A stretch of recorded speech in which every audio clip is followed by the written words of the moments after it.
Welcome back. Gujarat Congress રાજ્યસભાની ચૂંટણી માટે મરણિયા પ્રયાસ કરી રહી છે। 8 ઓગસ્ટે ગુજરાતમાં રાજ્યસભાની 3 બેઠક માટે ચૂંટણી યોજાવાની છે। તેમાં ભાજપ તરફી અમિત શાહ, કેન્દ્રીય મંત્રી સ્મૃતિ ઈરાની અને કોંગ્રેસમાંથી આવેલા બળવંતસિંહ રાજપૂતે ઉમેદવારી નોંધાવી છે, તો સામે કોંગ્રેસ તરફથી અહેમદ પટેલે ઉમેદવારી નોંધાવી છે। રાજ્યસભાની ચૂંટણીમાં જીત માટેનું સાદું ગણિત સમજીએ તો વિધાનસભાની કુલ બેઠકોને રાજ્યસભાની જેટલી બેઠકો માટે ચૂંટણી યોજાવાની છે।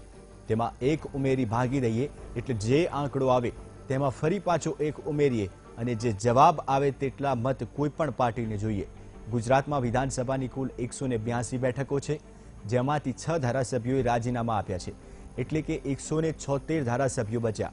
હવે રાજ્યસભાની 3 બેઠક માટે ચૂંટણી યોજાવાની છે, એટલે કે રાજ્યસભાની 3 બેઠક અને એક ઉમેરીએ એટલે 4 આવે।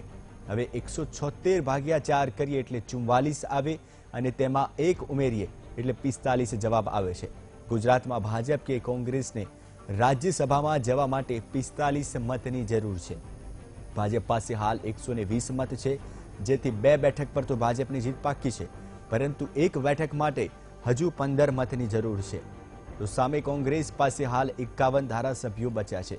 જો 51 ધારાસભ્યો કોંગ્રેસ તરફી મત આપે તો અહેમદ પટેલ જીતી જાય, પરંતુ આગામી સમયમાં હજુ વધુ રાજીનામા કોંગ્રેસમાંથી પડી શકે છે તેવા સમાચાર મળી રહ્યા છે। તેથી કોંગ્રેસ માટે કપરા ચઢાણ ચોક્કસ કહી શકાય।